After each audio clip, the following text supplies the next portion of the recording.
General Hospital spoilers report Sonny Corinthos, Maurice Bernard, thinks he's the most powerful mobster in town, but he shouldn't underestimate Ava Jerome, Maura West. When backed into a corner, Ava has been known to do some pretty downright awful things, especially when it comes to her children. With plans on the horizon to ruin Sonny as he tries to rip Avery Corinthos, Grace Scarola, from her clutches, Ava may use the insider knowledge she has on Sonny's botched medication to quite literally drive him to the brink of insanity. Will it work? One of Sonny's sore spots right now is that he let Ava back into his life and welcomed her into his home. Lambasting himself for that choice in front of Dan Falconeri, Dominic Zamprogna, Sonny quickly moved on from holding himself accountable to blaming Ava for whatever comes next. It seems he intends to deal with her in a more unsavory manner that could blow back on him in a major way. Dant has likely already heard the rumors swirling around at the PCPD that Police Commissioner Anna Devane, Finola Hughes, plans to take Sonny down when the time is right.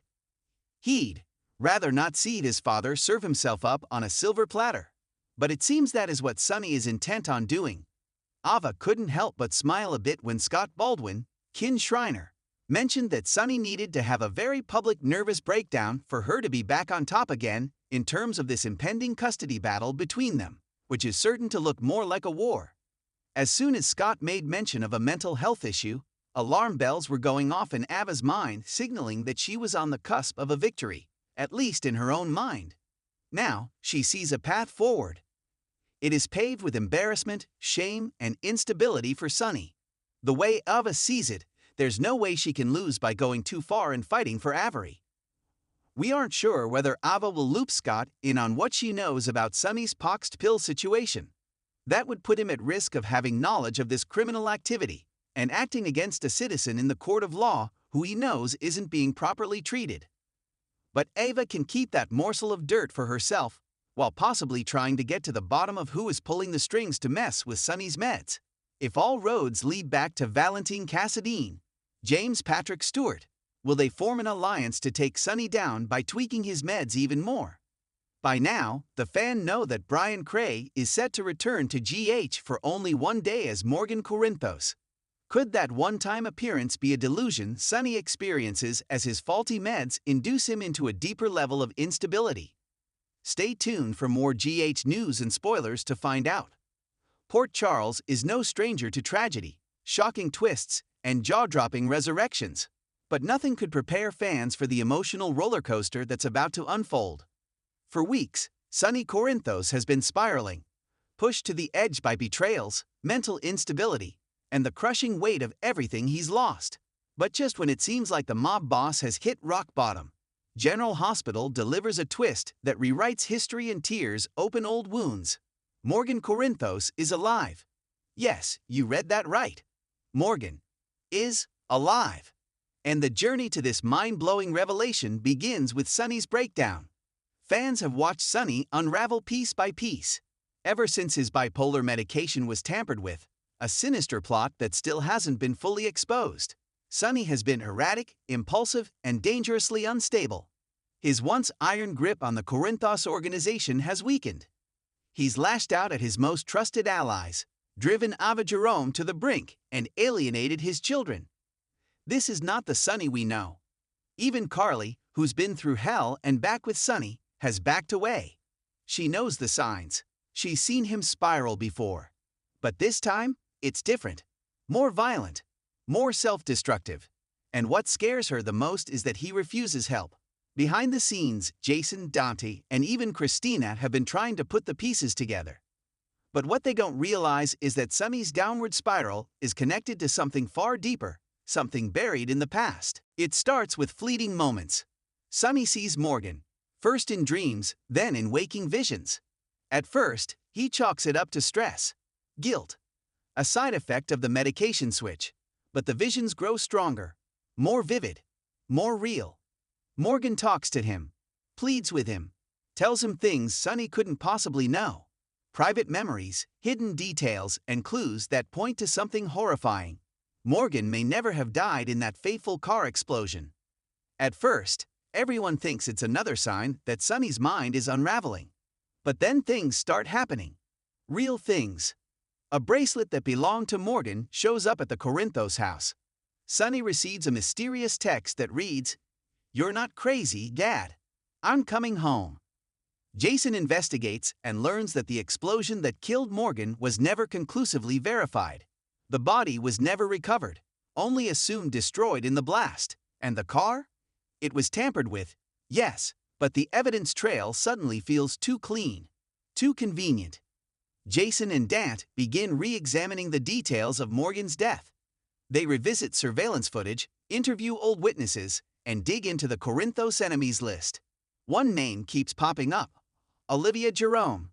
But there's a new twist. Someone else was working with her. Someone with the power to make people disappear. Someone connected to an offshore clinic known for rescuing people presumed dead and using them for experimental psychiatric treatments. Jason follows a lead to a remote facility in Eastern Europe. What he finds stuns him. A man listed under the name Matthew C., who bears a striking resemblance to Morgan. The man doesn't speak at first. He's been heavily medicated, conditioned, reprogrammed. But one look into Jason's eyes sparks something. Flickers of memory.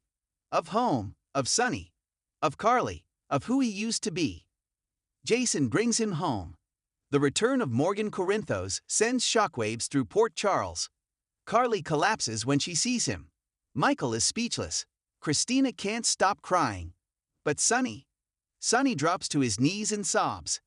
At first, it seems like the emotional breakthrough he needs, but it's not that simple. Sonny's mental state is already dangerously fragile. The trauma of losing Morgan broke something inside him years ago. To suddenly get him back, it's too much. His mind doesn't know how to process it. Is this real? Is Morgan just another hallucination? A cruel trick from a vengeful enemy.